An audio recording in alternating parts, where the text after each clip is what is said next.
Tout d'abord, merci à tous de m'accueillir pour le Lib Day. C'est la première fois que je descends sur Marseille pour participer à cet événement. Je suis très content qu'il y ait autant de monde dans cette salle parce que OpenStack, c'est clairement plus une technologie qui fait déplacer les gens et là, vous prouvez le contraire, donc c'est vraiment super. D'ailleurs, c'est un peu le thème des 30 prochaines minutes. Je vais vous parler un peu de la visibilité, ce que je vais appeler la hype, c'est-à-dire la mode sur la technologie OpenStack. Vous allez pouvoir faire des parallèles avec toutes les autres technos, et notamment Kubernetes qui est un peu en décalage par rapport à OpenStack de 3-4 ans et qui sera autre part sur la courbe que je vais vous montrer. Donc j'ai appelé cette conférence la courbe de la hype appliquée à OpenStack. On verra très rapidement ce qu'est OpenStack pour ceux qui ne connaissent pas très bien, enfin qui ne mettent pas vraiment les cas d'usage sur cette technologie. La courbe de la hype aussi, c'est une courbe très simple. Et en fait, cette conférence, c'est surtout une rétrospective de... J'ai eu la chance de faire de l'OpenStack au tout début. La technologie est sortie en 2010, j'ai pris le train en marche quasiment en 2011-2012. Donc c'est un peu une rétrospective sur 7 ans d'une technologie qui a fait un peu qui a eu un effet de mode, un peu comme Kubernetes aujourd'hui. Donc voilà, vous pouvez faire des parallèles assez simples. Je me présente très rapidement, je m'appelle Pierre Freung, je suis directeur associé d'une ESN d'environ 200 personnes qui s'appelle Alterway.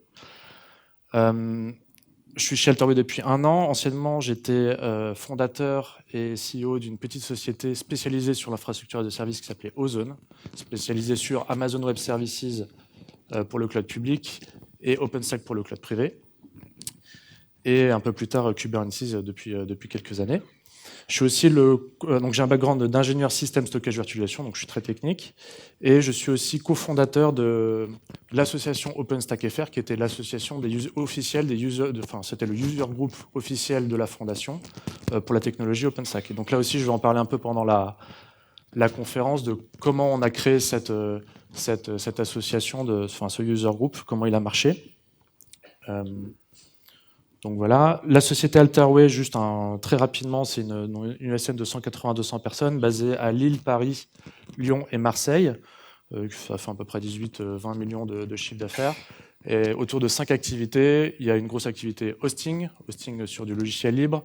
Il y a aussi du conseil avec des experts PHP, de l'ATM, ATMI, une partie digitale et la partie cloud computing, la partie cloud consulting qui est en fait le rachat d'Ozone. Donc nous, on était vraiment spécialisés sur... merde, j'ai oublié de mettre le timer. Hop, je le rajoute.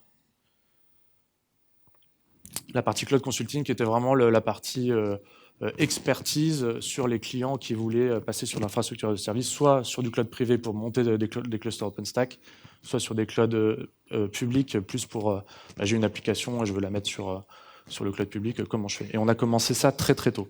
Moi, j'ai créé la société en 2012 et en 2012, Amazon Web Services, personne ne savait qu'Amazon faisait du cloud. Amazon, c'était une librairie, OpenStack, personne n'avait entendu.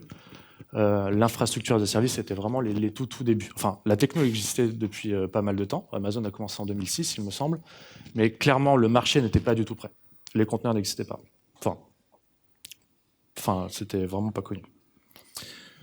Donc ça veut dire quoi spécialiste OpenStack? Ça veut dire qu'on était capable de faire des POC, on a fait du test de la validation, du conseil, de l'architecture, on déployait aussi, on a fait un petit peu de run en accompagnement avec des équipes internes. Donc on faisait vraiment toutes les tâches liées à OpenStack chez tout type de clients. Ça va d'un ministère à Carrefour jusqu'aux toutes petites startups. Et donc c'est la société aussi qui s'est très impliquée dans la communauté OpenStack. Donc via les meet-up, alors essentiellement sur Paris, il y en a eu un petit peu en Rhône-Alpes et un petit peu sur Toulouse. Il n'y en a pas à Marseille, il n'y en a pas eu à Marseille, je crois. Enfin, il n'y a pas eu vraiment de société motrice dans la communauté OpenStack française à Marseille. On a aussi organisé les OpenStack Days. Peut-être qu'il y en a qui sont allés à Paris. Les OpenStack Days, on les a aussi organisés. Voilà. Mais je reviendrai plus tard sur le rôle de cette association qu'on a créée ensemble. Donc, ce qu'on va voir là très rapidement, OpenStack en bref, je vais vous réexpliquer un peu ce que fait OpenStack. La courbe de la hype, et après on va voir les 5 phases. En fait, la courbe de la hype, c'est ces 5 phases. Il y a le lancement de la technologie, les pics des attentes exagérées, le gouffre des désillusions et la pente de l'illumination. On va voir tout ça un peu en détail. C'est pas moi qui l'invente, hein, vous tapez sur Wikipédia votre cycle de la hype et vous verrez, c'est une courbe, on va la voir tout de suite. Donc avant de commencer, c'est un ressenti, c'est pendant les 30 prochaines minutes, on va voir, c'est un ressenti personnel. Ok, donc il y en a qui seront peut-être pas d'accord, qui auront vécu autre chose sur OpenStack. Moi, c'est vraiment mon expérience de 7 ans d'utilisation d'OpenStack. Donc certains auront une autre vision, auront d'autres avis. Donc qu'est-ce que c'est OpenStack en bref? Je ne vais pas passer énormément de temps dessus. OpenStack, c'est un logiciel libre qui vous permet de créer de l'infrastructure as a service en cloud privé. C'est un peu une réimplémentation libre de l'API d'AWS ou l'API de Google ou Azure. Okay, ça a été créé en 2010 par la NASA et Rackspace. En fait, ça vient de la fusion de deux petits projets. Enfin, non, ce n'est pas deux petits projets, deux projets. NASA a fourni la partie compute, donc la partie EC2, qui s'appelle Novash sur OpenStack. Donc, ils avaient créé ça un peu rapidement pour leurs propres besoins, puis ils ont vu que c'était pas mal et ils se sont dit tiens, il faudrait peut-être en faire quelque chose. Il y a Rackspace qui avait déjà tout son système de stockage objet qui s'appelle Swift, qui était déjà production ready en 2010, qui a parlé avec la NASA. En gros, ils se sont dit bon voilà, compute plus stockage objet, il y a moyen de faire quelque chose. On appelle ça OpenStack et c'est le début d'un logiciel libre qui va faire de l'infrastructure as a service. Donc c'est assez récent, hein, ça a 9 ans, 9-10 ans, ça a moins de 10 ans, OpenStack a moins de 10 ans. Et vous verrez que là, pendant la présentation, qu'on a déjà fait une grosse partie de la courbe de l'hype, c'est-à-dire qu'on a vraiment eu les tout débuts de la technologie, avec la montée en visibilité, la redescente qui a été assez rude, et aujourd'hui la remontée. Donc 2010, création d'OpenStack, 2012, création de la fondation. Je ne vais pas faire toutes les années. Mais en gros, pendant 10 ans, la communauté OpenStack s'est organisée autour d'une fondation qui a dit ça, c'est des projets core, qui a vraiment géré globalement tout le projet.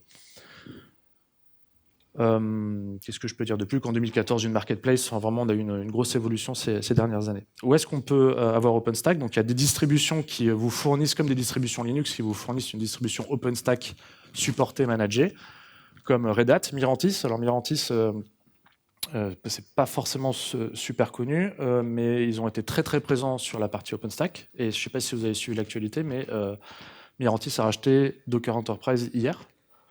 Donc je pense qu'on même dans la partie, si vous êtes plus intéressé sur la partie Docker et Kubernetes, vous allez, à mon avis, de plus en plus entendre Mirantis. Ils sont déjà sponsors de la CNCF depuis quelques années, hein, donc ils sont présents. Donc Red Hat, SUSE qui au niveau d'OpenStack s'est récemment désengagé, hein, je crois qu'ils arrêtent de faire de l'OpenStack. Et Ubuntu. Donc OpenStack, à quoi ça sert? Ça sert donc à faire du cloud privé. On pourrait voir ça, un équivalent de OpenStack, c'est pour faire de l'infrastructure de service, là où VMware vous permet de faire de la virtualisation. Ça permet aussi de faire du cloud public. Vous pouvez très bien l'installer, faire un très gros cluster et fournir du cloud public comme le fait Rackspace. Ou comme T-System, OVH, DreamOS et Internap. J'ai oublié de le dire, c'est des slides que j'ai piqués d'OpenStack de la fondation. Elles ne sont pas super à jour, mais vous pouvez avoir une présentation vraiment complète d'OpenStack si vous voulez aller plus loin. Donc là, c'est vraiment juste l'introduction. La courbe de la hype, c'est ça. C'est une courbe que vous avez sûrement déjà vue. Ça a plusieurs noms, hype cycle, cycle du hype, cycle de la hype. Moi, je vais l'appeler la courbe de la hype. C'est une courbe comme une courbe de Gauss, en fait. J'en mettrai une plus grosse juste après. Là, c'est pour vous montrer qu'en fait, il en existe plein de versions. Celle tout en bas à droite, là, c'est Gartner qui l'utilise pour vous mettre les noms des technologies sur la courbe pour savoir s'ils sont plutôt en avance dans cette courbe ou en retard. Vous en avez aussi avec des dates en fonction d'une technologie pour savoir à quelle date était la maturité de la solution sur cette courbe. Donc en gros, c'est ça. Là, c'est vraiment une courbe très simple. C'est en abscisse le temps, en ordonnée, c'est la visibilité. Et je parle bien de visibilité. Je ne parle pas de maturité du code et je ne parle pas d'adoption par le marché, parce que c'est trois choses qui sont complètement différentes. Et vous le voyez très bien sur Kubernetes, c'est sûrement exactement la même chose. Le fait qu'il y ait beaucoup de monde à des événements, qu'il y ait plein de conférences et des gens qui y vont, ça n'a rien à voir avec le fait que la technologie est prête à être utilisée. Et ça n'a rien à voir avec le fait que les gens payent pour avoir du conseil ou pour avoir des serveurs avec la technologie dessus.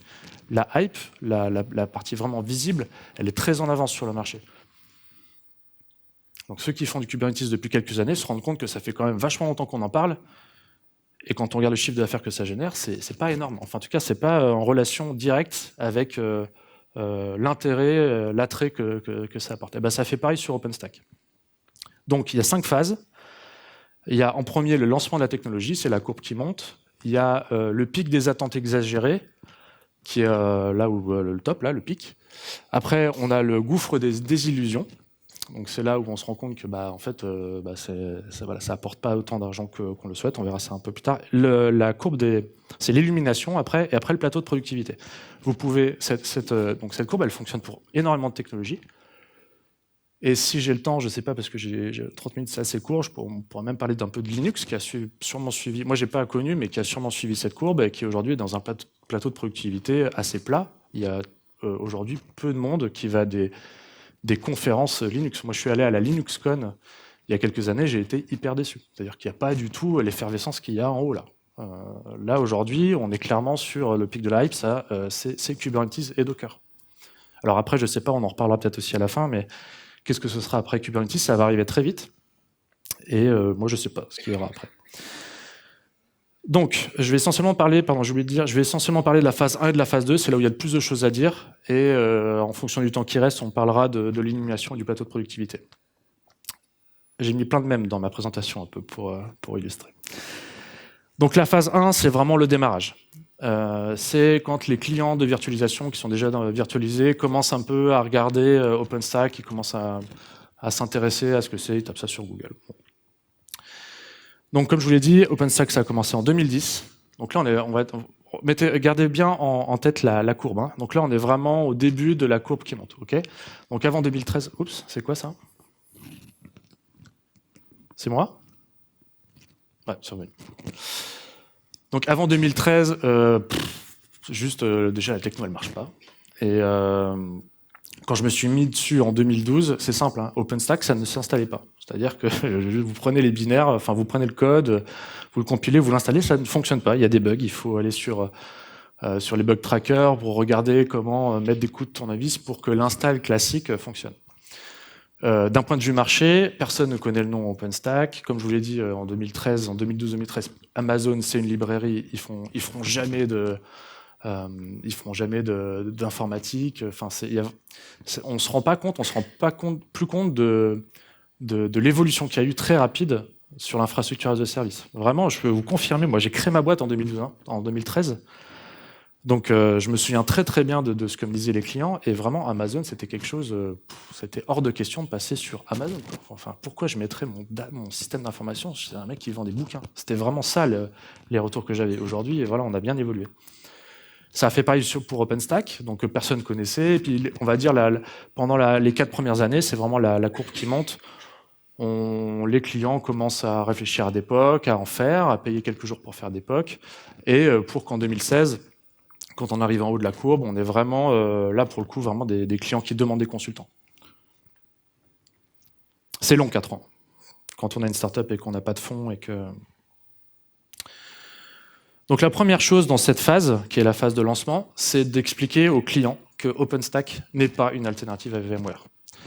La plupart des clients venaient nous voir, et vraiment c'était super souvent et systématique, c'était VMware, les licences coûtent trop cher, on voudrait trouver un autre truc pour faire de la virtualisation. Et là, c'est un peu la désillusion pour nous, startups, où on veut vraiment faire de l'infrastructure as a service, c'est qu'à chaque fois, il faut expliquer, évangéliser que non, en fait, vous n'avez pas besoin d'OpenStack. Ouais, vous avez 50 machines virtuelles, non, c'est pas OpenStack qu'il vous faut. Un Proxmox, un Ovirt, enfin, autre chose qui fait de la virtualisation, mais vous n'avez vraiment pas des cas d'usage qui nécessitent de faire de l'OpenStack. Donc, on est vraiment sur une phase au tout début avec des clients qui sont early adopters et qui veulent essentiellement des POC. Alors, le problème des POC, quand on est très en avance, c'est qu'il y a beaucoup d'avant-vente. Comme je vous l'ai dit, on est beaucoup en train d'évangéliser sur ce que c'est l'infrastructure de service, l'infrastructure as code, le PET, le CATL, pour ceux qui connaissent. Et au final, ça débouche sur vraiment très peu de contrats signés. On a même dû faire autre chose que du cloud pour survivre au début. Et en plus, OpenStack ne fonctionne pas super bien. Donc ça, c'est pas un problème pour nous, parce que nous, en tant qu'experts OpenStack, on sait l'installer même s'il ne fonctionne pas bien. Le problème, c'est que des sociétés qui veulent essayer de l'installer seules, n'y arrivent pas.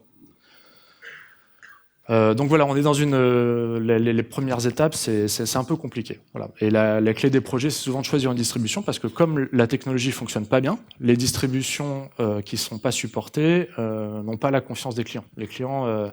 imaginez que Debian soit complètement buggé. et qu'une société va y passer sous Linux, elle ne va pas prendre une distribution Debian qui n'est pas supportée. Enfin, qui n'est pas supportée par autre chose que de la communauté. Elle va vouloir payer quelqu'un qui va répondre au bout du fil quand il y aura un bug. Bah, c'est un peu pareil pour OpenStack. Donc c'est là que Red Hat, SUSE, Mirantis se sont placés, en vendant du support. Alors, il y a quand même, dans ces phases de lancement, il y a quand même quelque chose qui est pas mal, c'est que les clients early adopters, c'est des clients super intéressants. C'est des clients qui ont soit assez de compétences pour comprendre l'enjeu, soit c'est des clients qui ont assez d'argent pour payer des consultants pour leur expliquer les enjeux. En tout cas, c'est pas des clients qui suivent la masse. C'est pas des clients qui disent bah, tout le monde fait ça, alors je vais le faire. Ça arrive après. Ça pose d'autres problèmes. Mais là, on a des gens qui généralement ont compris, quand c'est pas OpenStack pour faire pour économiser des licences VMware, c'est des clients qui veulent vraiment faire du cloud, et ça c'est super intéressant. Et notamment, on a eu le ministère de l'Intérieur. Alors, on se dirait pas comme ça qu'un ministère soit en avance technologiquement. Bah si, il y a eu vraiment une équipe au sein du ministère de l'Intérieur très très tôt, en 2015, qui a complètement compris les enjeux et qui en plus avait fait une vraie étude sur les besoins de ses clients, et qui a vraiment débouché sur j'ai besoin d'infrastructures de service. En fait, ce que je veux faire, je peux pas le faire en virtualisation. Il faut vraiment une techno d'infrastructure de service. Et on a eu la chance de participer à ce projet qui a duré. Moi, j'y suis allé en mission pendant plus d'1 an, et ce cluster est toujours en production aujourd'hui. Enfin, c'est évidemment pas le cluster que j'ai monté en 2015, mais le projet, il s'appelle Pi. Vous pouvez aussi aller sur Google regarder. C'est un gros projet OpenStack avec notamment le droit d'asile, une partie du droit d'asile, et puis j'espère que je dis pas des choses que je devrais pas dire, et aussi le code de la route. Maintenant, on passe le code de la route sur des tablettes. Moi, j'ai passé le code de la route peut-être comme vous avec ABCD là, et puis des diapos. C'est plus comme ça. C'est vachement mieux. Et voilà, donc il y a vraiment des applications en production sur OpenStack qui ont été créées très en avance par des clients qui sont early adopters. Là, je passe sur un point vraiment communautaire.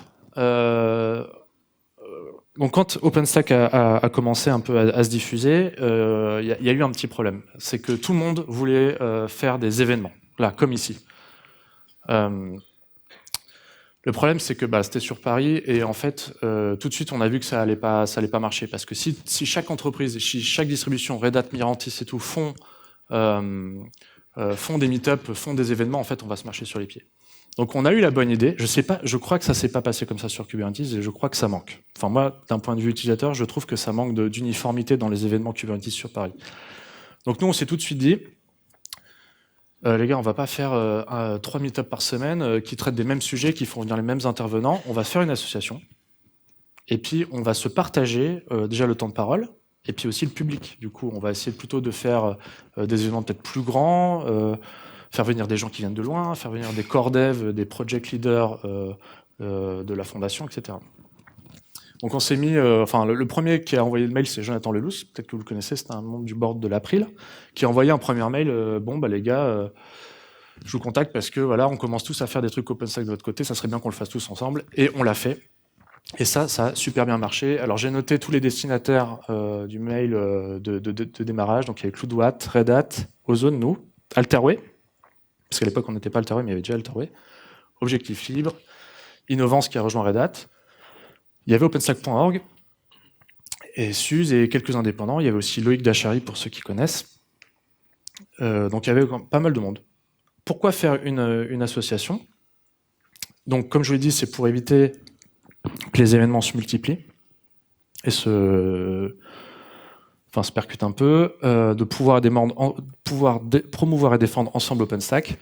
On est devenu un user group officiel de la fondation. Ça, c'est pas mal aussi, parce que ça permettait déjà d'être reconnu, d'être officiellement le groupe d'utilisateurs d'OpenStack francophone sur les sites. On avait aussi du budget pour organiser des événements. Quand il y avait des événements mondiaux, on avait un chèque de la fondation pour, se payer un gros gâteau avec marqué OpenStack dessus, 4 ans. C'était sympa, des bouteilles de champagne. On en a bien profité. Organiser des événements d'ampleur, avec notamment l'OpenStack Day. J'ai mis des photos juste après. C'est hyper dur à organiser des événements comme là où vous êtes. Alors je ne sais pas si vous vous en rendez compte, si peut-être dans votre société vous en faites, mais ce que fait tous les... Alors je ne sais pas s'il n'y a que Triptych qui participe à l'événement, mais là où vous êtes, c'est super compliqué. Pour l'avoir fait, c'est des gros budgets, c'est des gros investissements, c'est hyper compliqué de faire déplacer les gens. L'OpenStack Day, c'était 400 personnes. C'était un budget de, juste pour une journée, pour louer la salle, pour la nourriture, tout ça, c'était environ 70 000, 80 000 euros la journée. Quand on est une asso avec pas de moyens, en fait, c'est les entreprises qui organisent qui sont garantes. Et nous, on était une start-up de 10 personnes et mettre 70 000 euros dans une journée avec potentiellement... alors, le prix des billets couvre absolument pas l'événement. Hein. C'était les sponsors qui payaient les événements. Enfin, je sais pas pour ici. Mais en gros, c'est compliqué, c'est stressant, on ne sait jamais est-ce qu'il y aura assez de monde, est-ce qu'on a fait assez d'efforts marketing pour que les gens viennent, etc. Donc c'était bien d'avoir cette association qui prenait l'argent des sponsors, qui le dépensait à un endroit, voilà, qui avait une vraie entité juridique gérée par plusieurs entreprises. Ok, donc là, je me dépêche, j'ai déjà fait 18 minutes, plus de 20 minutes. Donc là, on a vu le démarrage. Donc, comme je vous l'ai dit, là, beaucoup de gens qui se déplacent à des meet-up, on organise ça autour d'une association. Une technologie qui est clairement pas prête, et puis de toute façon, personne qui paye pour avoir cette technologie. Et là, on arrive, donc plus le temps passe, et là, plus il y a de la surenchère, il y a des sponsors qui mettent des billets, et c'est celui qui aura la plus grosse, clairement, et pourtant, même si le retour sur investissement est pas bon. Donc là, c'est le pic des attentes exagérées sur la courbe. Et là, faut en profiter. Il faut que nous, là, moi, j'ai été dans tous ces événements en tant que spectateur, faut vraiment en profiter. Là où il y a du champagne, il fallait prendre le champagne. Là où il y a des petits fours, il fallait prendre les petits fours parce que ça dure vraiment pas longtemps. Ça dure pas longtemps parce que je vous en parlerai après. Donc, faut en profiter. Les événements. Nous, on a beaucoup allé aux OpenStack Summit, qui se passait une fois tous les 6 mois partout dans le monde. Donc le rythme, c'était une fois aux États-Unis, une fois en Europe, une fois aux États-Unis, une fois en Asie. Et ce cycle redémarrait tous les 2 ans. Pourquoi aller à ces événements? Alors, clairement, l'empreinte carbone, elle n'est pas bonne, mais il y a plein d'avantages. Le premier, pour les ESN comme nous, pour les petites sociétés expertes dans ces technologies, c'est que les early adopters, les gens qui sont bons, ils y sont. Les clients qui ont investi de l'argent pour faire de l'OpenStack, ils y vont. Ils vont voir comment ça se passe, la communauté, comment elle s'organise. Inversement, les early adopters, ça leur permet de rencontrer très facilement des consultants des ESN, et notamment pour la plupart des entreprises, les meilleurs consultants vont à ce genre d'événement. Donc ça permet vraiment de créer des liens. Alors chez Alterway, nous, on envoyait tout le monde. Voilà. Mais la plupart la règle standard, c'est plutôt de récompenser des personnes en les envoyant à ces summits. La communauté, et pour nous la communauté francophone, s'est créée via ces événements, parce que même si vous êtes physiquement dans une ville avec plein de gens qui font de l'OpenStack, et ben en fait vous n'avez jamais le temps de les rencontrer, ces gens, sur Paris. Parce qu'il y a les gamins, parce qu'il y a la crèche, parce qu'il y a plein de trucs.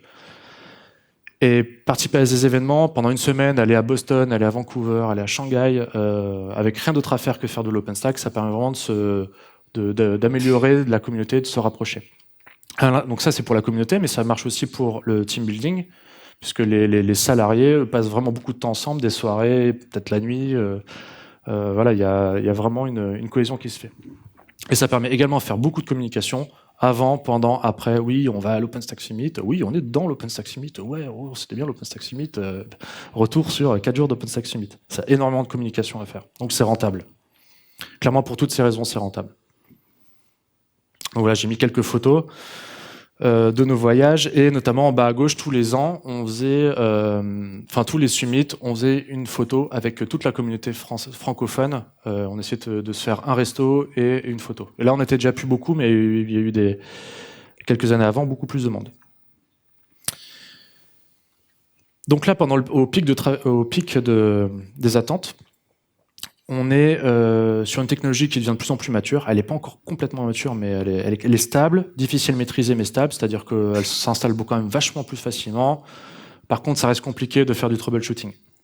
Le marché, par contre, est toujours en décalage. Hein. Donc là, et c'est pour ça qu'il y a une bulle qui se crée, c'est parce qu'il y a énormément de sponsors qui font des chèques, mais on ne peut même pas imaginer combien ils mettent dans ces événements, pour montrer qu'ils sont là, mais en fait, le retour sur investissement, il n'est pas là. Clairement, il n'est pas là. Donc le marché, il est en décalage avec la hype, avec la visibilité. Trop d'investissement marketing, et donc il y a une petite bulle qui se crée.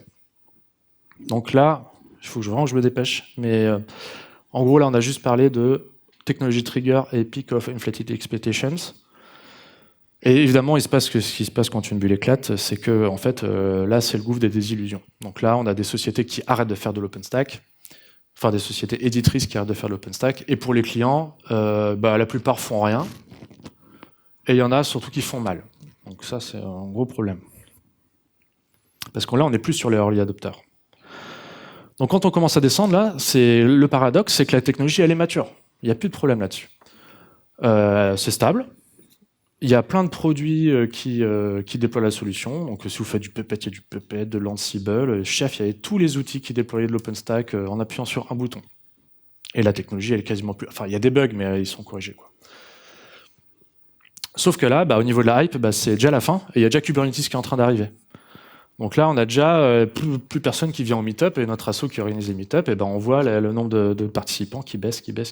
Là, on est en 2017, quoi. Et franchement, vous ne faites pas d'illusions, ça sera exactement la même chose sur Kubernetes. Hein. Là, vous êtes ton pic, hein, vous êtes 2-3 ans comme OpenStack était il y a 2-3 ans, c'est clair. Là, aujourd'hui, il y a Kubernetes et Docker, c'est la techno, cool, mais il y en aura une autre. Et le pire, vous verrez, c'est que la technologie sera de plus en plus stable et de plus en plus utilisable, et en plus, les gens l'utiliseront. Parce que OpenStack, c'est pas fini. Hein. OpenStack, il n'y a plus de conf, il n'y a plus de gens qui investissent dans du marketing, mais nous, on continue à vendre. Hein. On verra pourquoi après. Donc il y a beaucoup d'échecs sur OpenStack qui sont pas liés vraiment à la technologie et sont liés au fait que les gens ils croient que il suffit d'installer OpenStack pour utiliser de l'OpenStack. Et non, c'est comme les conteneurs. Si aujourd'hui vous prenez un client qui ne sait pas travailler, qui va se créer un cluster Kubernetes, c'est pas pour ça que ces applications elles seront compatibles et qu'il saura utiliser du conteneur. Donc c'est là où nous on intervenait. On n'intervenait pas forcément sur que de la technique à monter des clusters, parce que comme je vous l'ai dit, les clusters ils se déploient. La vraie problématique, c'est de former les gens. C'est de leur expliquer qu'on ne fait pas d'instances monolithiques qu'on ne fait pas de machines virtuelles sur de l'OpenStack, qu'on fait des instances, qu'on met des load balancers, qu'on met de l'autoscaling. Donc ça, il faut former les utilisateurs. Pardon. Et les process, quand vous arrivez chez un ministère de l'Intérieur et que vous dites maintenant vous avez un OpenStack avec un range de floating IP et les gens ils créent des instances, ils vont se piocher dans les IP publics. En fait, non. Parce qu'au ministère de l'Intérieur, ça fait 20 ans qu'ils font des ouvertures de flux et qu'il faut 3 semaines pour ouvrir un flux, quoi. Donc c'est pas possible. Donc il y a vraiment un accompagnement à faire et les entreprises qui font pas cet accompagnement se plantent en fait. Et c'est quoi le résultat? C'est OpenStack c'est nul. On a plein de gens qui ont foiré plein d'entreprises qui ont foiré des projets OpenStack parce que ça marche pas, mais non, la techno elle marchait. C'est juste que eux n'arrivaient pas à l'utiliser. Donc c'est un peu embêtant en fait, quand on est expert dans cette technologie, de voir que les gens ratent, de dire OpenStack ça marche pas, mais si ça marche, c'est juste que c'est pas l'installer, quoi. J'ai plus de temps, je vais un peu passer quelques slides. Donc bref, là c'est la partie un peu moins sympa. Alors on a l'impression toujours que... Vraiment, n'oubliez pas qu'en ordonnée, il n'y a que la visibilité. Okay. Donc c'est pas parce que vous avez moins de visibilité que vous vendez moins. Donc là, on passe sur l'illumination. Alors pourquoi ça remonte? Pourquoi ça ne va pas jusqu'en bas? C'est simple, OpenStack, c'est la seule solution open source qui permet de faire de l'infrastructure as a service aujourd'hui. Il y a Kubernetes qui fait du conteneur, mais Kubernetes ne remplace pas OpenStack. Kubernetes, ça peut être ajouté à de l'OpenStack. D'ailleurs, sur les clouds publics, Amazon, Google et Azure et Microsoft, les Kubernetes managés ne remplacent pas tout le cloud, ils remplacent juste le compute. Donc aujourd'hui, si vous voulez faire de l'infrastructure as a service pour faire de l'infra as code, pour faire vraiment du DevOps, pour faire vraiment des trucs sympas, il n'y a que OpenStack qui le fait nativement. Vous pouvez avoir un VMware, des surcouches, des CMP, des trucs qui viennent automatiser, ok. Mais aujourd'hui, la seule solution qui fait de l'infrastructure as a service nativement, c'est OpenStack.